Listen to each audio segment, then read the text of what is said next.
ഇന്നത്തെ സ്പെഷ്യൽ ഒരു പഴയകാല വിഭവമാണ്. ചക്കക്കൂഞ്ഞും ചക്കക്കുരുവും ചേർത്ത് തയ്യാറാക്കുന്ന ഒരു കറി. ഈ ഒരു രീതിയിൽ ചക്കക്കൂഞ്ഞും ചക്കക്കുരുവും ഒന്ന് കട്ട് ചെയ്ത് വെച്ചിട്ടുണ്ട്. ഇനി ഇതിലേക്ക് ആവശ്യത്തിലുള്ള മസാല തയ്യാറാക്കുന്നതിന് വേണ്ടി കുറച്ച് തേങ്ങ ഒന്ന് വറുത്തെടുക്കേണ്ടതായിട്ടുണ്ട്. ഇതിനെ 1 കപ്പ് തേങ്ങ എടുത്ത് അതിലേക്ക് 4-5 പീസ് ചെറിയ ഉള്ളി ഒന്ന് കട്ട് ചെയ്ത് ചേർത്ത് കൊടുക്കുന്നുണ്ട്.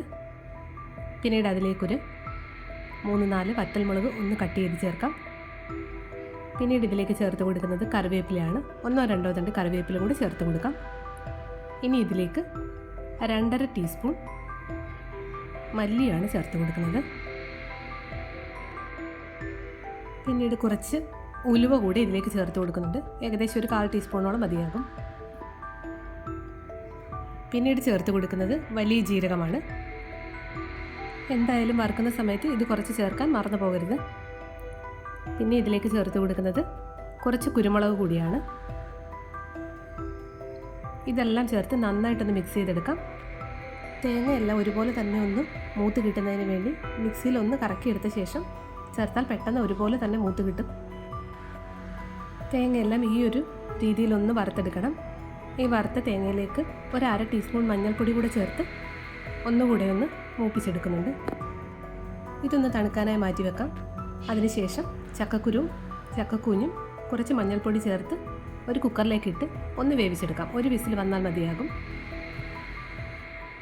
ഇതൊന്ന് തയ്യാറാക്കിയ ശേഷം ഇനി ഒരു മൺചട്ടി അടുപ്പത്ത് വെച്ച് കൊടുത്ത് ഒരു 2 ടീസ്പൂൺ വെളിച്ചെണ്ണയാണ് ചേർത്ത് കൊടുക്കുന്നത്. ഇതിലേക്ക് കടുക് കൂടെ ചേർത്ത് കൊടുക്കുന്നുണ്ട്. കടുക് ഒന്ന് പൊട്ടിയ ശേഷം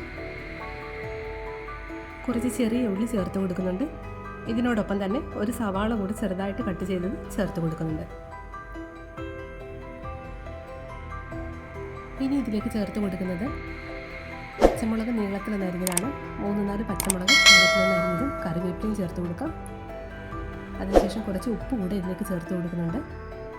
പിന്നീട് ഇതിലേക്ക് ചെറുതായി അരിഞ്ഞ് തേങ്ങാക്കൊത്ത് കൂടെ ചേർത്ത് കൊടുക്കാം. ഇതെല്ലാം ചേർത്ത് നന്നായിട്ടൊന്ന് വഴറ്റിയെടുക്കണം.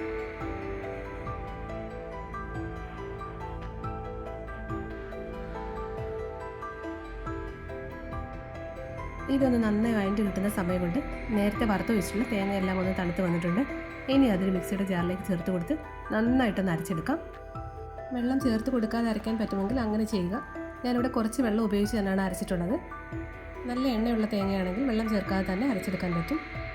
ഇനി വഴറ്റി വെച്ചിരിക്കുന്ന ഉള്ളിയിലേക്ക് വേവിച്ച് വെച്ചിട്ടുള്ള ചക്കക്കൂഞ്ഞും ചക്കക്കുരുവും കൂടി ചേർത്ത് കൊടുക്കാം. ഇതെല്ലാം ഒന്ന് മിക്സ് ചെയ്തെടുത്ത ശേഷം നേരത്തെ അരച്ച് വെച്ചിട്ടുള്ള അരപ്പ് കൂടി ഇതിലേക്ക് ചേർത്ത് കൊടുക്കാം. ആവശ്യത്തിനുള്ള വെള്ളം കൂടി ഇതിലേക്ക് ഒഴിച്ചു കൊടുത്ത് ഒന്ന് മിക്സ് ചെയ്തെടുക്കാം. ഇതിലേക്ക് തക്കാളി ഒന്നും ചേർത്ത് കൊടുക്കേണ്ട ആവശ്യമില്ല.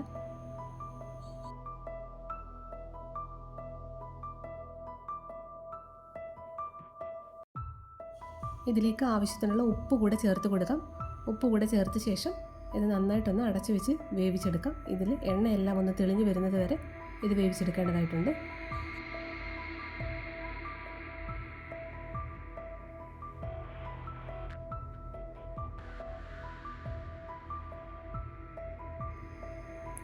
ഇപ്പോൾ ഇത് ഈ ഒരു രീതിയിലൊന്ന് കിട്ടിയിട്ടുണ്ട്.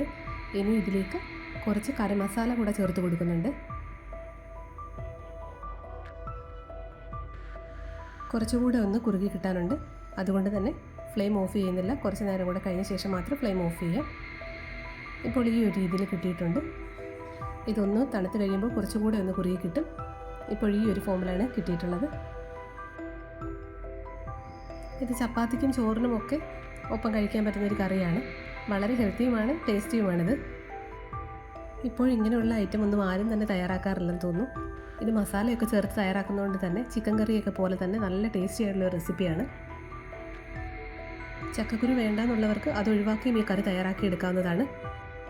ഈ ഒരു നാടൻ റെസിപ്പി നിങ്ങൾക്ക് ഇഷ്ടമായെങ്കിൽ എൻ്റെ ചാനൽ സബ്സ്ക്രൈബ് ചെയ്യാനും ഷെയർ ചെയ്യാനും ലൈക്ക് ചെയ്യാനും മറക്കരുതേ. അപ്പോൾ മറ്റൊരു നല്ല റെസിപ്പിയുമായി വീണ്ടും കാണാം. താങ്ക്